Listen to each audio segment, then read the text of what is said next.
بسم اللہ الرحمن الرحیم۔ السلام علیکم۔ کالم سپاٹ یوٹیوب چینل پر خوش آمدید۔ میرا بوائے فرینڈ خود نشہ نہیں کرتا تھا، لیکن وہ مجھے لا کر دیتا تھا تاکہ جنسی تسکین کے لیے میرا استعمال کر سکے۔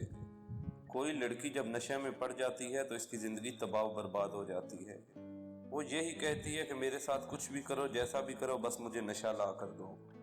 یہ ایک 22 سالہ لڑکی سمیرہ خان کی رواداد ہے جو کراچی میں ایک بحالی سینٹر میں موجود ہیں اور خود کو نشے کی لت سے آزاد کرنے کے لیے کوشاں ہیں۔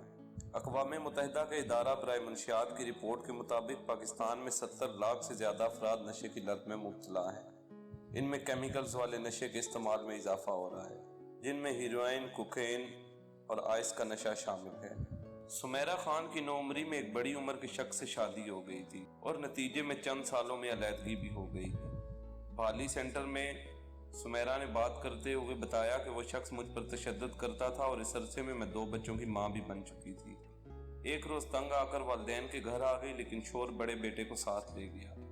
اس دوران سمیرہ کے پڑوسی میں ایک نوجوان سے دوستی ہو گئی۔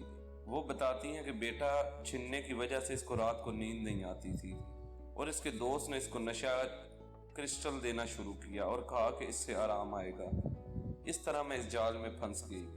وہ اس بارے میں تفصیلات بتاتے ہوئے کہتی ہیں کہ ماں باپ کو کیا پتا ان کی بیٹی نشہ کر کے کہاں پر بیٹھی ہوگی، کس کے ساتھ لیٹی ہوگی۔ اس نشے میں آ کر کچھ سمجھ میں نہیں آتا، بس یہ دل کہتا ہے جو کرنا ہے کرو، بس نشہ لا کر دو۔ میں اپنے والدین کو نشہ آور گولیاں کھلا کر باہر چلی جاتی، صبح کو واپس آ جاتی تھی، کبھی بھی پکڑی نہیں گئی۔ پاکستان میں نوجوان لڑکیاں اور خواتین کی کتنی بڑی تعداد نشے میں مبتلا ہے، اس کے اعداد و شمار تو موجود نہیں ہیں، تاہم بحالی سینٹرز میں ان کی تعداد بڑھ رہی ہے۔ کراچی میں کام کرنے والی اس ٹرسٹ کے ماہر نفسیات شہلا مظہر ڈار بتاتی ہیں کہ جس طرح نوجوان اور بالغ بچے جگہ جگہ آپ کو ملیں گے، اس طرح خواتین بھی ملیں گی، لیکن ان کی تعداد کم ہے، تاہم گھروں میں بہت زیادہ تعداد ہے۔ انہوں نے کہا ہمارے پاس جو کیسز آ رہے ہیں ان میں طالبات ہیں، ایئر ہوسٹسز ہیں، اس قدر کے نرسز کے پورے گروپس بنے ہوئے ہیں، ان کے گھر والوں کو پتہ تک نہیں کہ وہ کرتی کیا ہیں۔ ان خواتین میں کرسٹل، شیشہ، الکوہل کے علاوہ پین کلر بھی شامل ہیں۔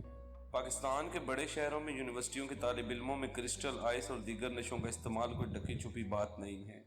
ہائر ایجوکیشن کمیشن بھی اس کی روک تھام کے لیے سرگرم ہے، جبکہ حکومت سندھ نے بھی پچھلے دنوں اینٹی نارکوٹکس فورس کے ساتھ تعلیمی اداروں میں منشیات کی فراہمی کے خلاف کریک ڈاؤن کا اعلان کیا تھا۔ تاہم ایسے بھی کئی کیسز ہیں جس میں نوجوان سکول کے زمانے سے اس لت کے شکار ہو جاتے ہیں۔ یوگیش لیاری کے رہائشی ہیں، وہ بتاتے ہیں کہ سکول کے زمانے سے شراب پینا شروع کر دی تھی اور اس کے بعد چرچ پر آ گئے اور اگلا قدم ڈرگ آف چوائس تھی جو ہیروئن اور کرسٹل تھا، جس سے سوچنے سمجھنے کی صلاحیت گنوا بیٹھا ہوں۔ چوری معمول بن گئی ہے، نشے کے لیے کچھ بھی کر دیتا ہوں۔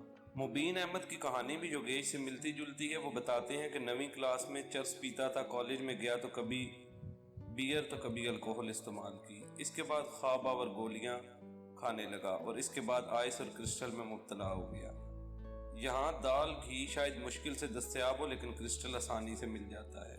اس ٹرسٹ کی شہلا مظہر ڈار کہتی ہیں کہ ان کے بحالی سینٹر میں جو آتے ہیں پہلے وہ کہتے ہیں کہ میں نے چرس لی تھی، بعد میں جب بات شروع ہوتی ہے تو کرسٹل، آئس اور دیگر نشوں کا بھی اعتراف ہو جاتا ہے۔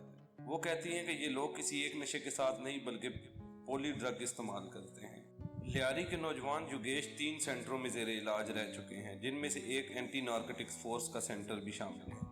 ان کا دعویٰ ہے کہ اے این ایف کے سینٹرز میں تشدد کیا جاتا ہے۔ وہ الزام عائد کرتے ہوئے کہتے ہیں کہ اے این ایف والے 5-7 روز ادویات دیتے ہیں، اس کے بعد اگر دوائی مانگتا تھا تو پانی کی مشین کے بیلٹوں سے مارتے تھے اور پھر بیڈ پر لیٹا دیتے تھے یا 200 مرتبہ اٹھک بیٹھک کرواتے۔ یوگیش کہتے ہیں دیوار سے پیر لگا کر کھڑے ہونے کا بھی کہتے، ایسا سلوک بھی ہوتا ہے۔ یوگیش بتاتے ہیں کہ انہوں نے دل میں رنج رکھا کہ گھر والوں نے ان کے ساتھ اچھا نہیں کیا اور جیسے ہی بحالی سینٹر سے باہر آیا تو اسی دن سے دوبارہ نشہ شروع کر دیا۔ اس کے بعد مجھے سیو دی لائف میں لے آئے اور یہاں 3 ماہ علاج ہوا۔ منشیات چھوڑنا کیا آسان کام ہے، آپ کو اس کے بارے میں بتاتے ہیں۔ اگر کوئی منشیات کی لت کا شکار ہو جائے تو اس کو ترک کرنا بھی ایک بہت بڑا امتحان ہوتا ہے۔ مبین احمد بتاتے ہیں کہ نشئی عام زندگی نہیں گزار سکتے، بلکہ سوچ سمجھ کر زندگی گزارنی ہوتی ہے۔ بہت غصے میں رہتے ہیں، چھوٹی چھوٹی باتوں کو فوری دماغ میں بٹھا لیتے ہیں کہ فلاں نے ایسا کیوں کہا، اس کو بہانہ بنا کر دوبارہ نشے کی طرف آ جاتے ہیں۔ سمیرہ خان کہتی ہیں کہ اگر ہمت کریں تو اس کے سامنے یہ نشہ رکاوٹ نہیں بن سکتا۔ انہیں بحالی سینٹر میں محبت اور اعتماد ملا، جس کی بدولت وہ اس سے نجات حاصل کرنے میں کامیاب رہے۔ آس ٹرسٹ کی شہلا مظہر ڈار کے مطابق 10 سے 15 دن ڈی ٹاکسیفیکشن کے ہوتے ہیں۔